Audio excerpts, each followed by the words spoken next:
Hi, this is Chesapeake Treasure. I am Pete Lesher, and I am filling in this week for Kate Livy.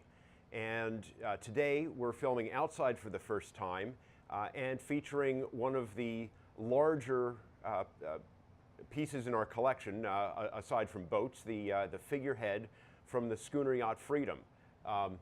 She's, well, with my standing next to her, you can get an idea of exactly how big this figurehead is. There's a long tradition of ship carving on the Chesapeake Bay. All the watermen always ornamented their boats with pretty carved trail boards that often would have the names of the vessel in them, and often, even on relatively small boats, bug eyes and skipjacks, even down to some log canoes, you would see a small figurehead mounted underneath the bowsprit. This, of course, is a much bigger figurehead, and even for deep sea ships, this would be a large figurehead. You might think that, in fact, this one came off of a pretty large ship. In fact, that's not the case. This one actually came off of an 88-foot schooner yacht named Freedom, which was designed back in 1931 by yacht designer John Alden. Now, John Alden didn't plan this figurehead for his schooner. In fact, John Alden's schooners rarely had anything like this at all. He went for a greater simplicity, a cleaner, simpler aesthetic. Just a simple spoon bow. There was a bowsprit on the schooner, but no long head, no carvings or scroll work or anything like that to ornament it. However, after a number of years, this schooner, like a number of other yachts, was donated to the Naval Academy Sailing Squadron.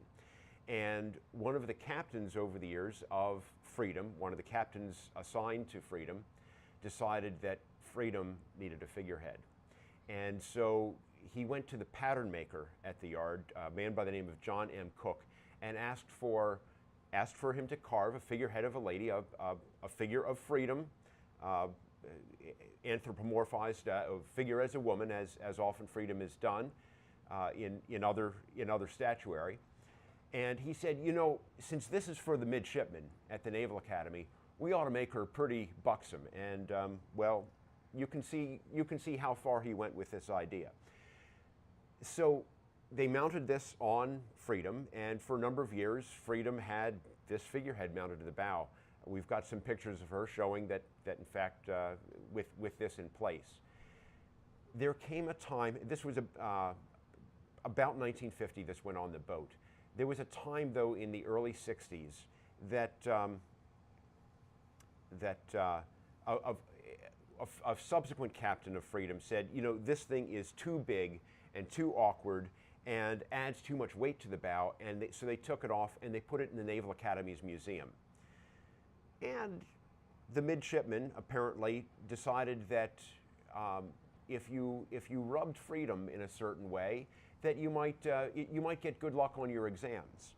And one midshipman wrote home to his mother about how much luck he'd had on exams, and apparently about how he'd obtained that good luck. And his mother was none too pleased.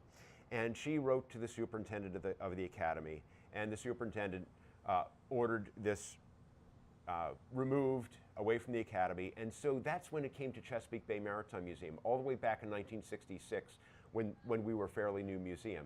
And so this has long been an icon for our museum, and we've just recently moved her back in place. This was in our 50th anniversary exhibit, a broad reach 50 years of collecting. We've now moved it back out here where all the public sees it as they pass by, going to our front gate, and lots and lots of people love to get their pictures photographed by her, and maybe even some of them get a little bit of luck on their exams. Thank you for joining me, and we'll see you next time on Chesapeake Treasure.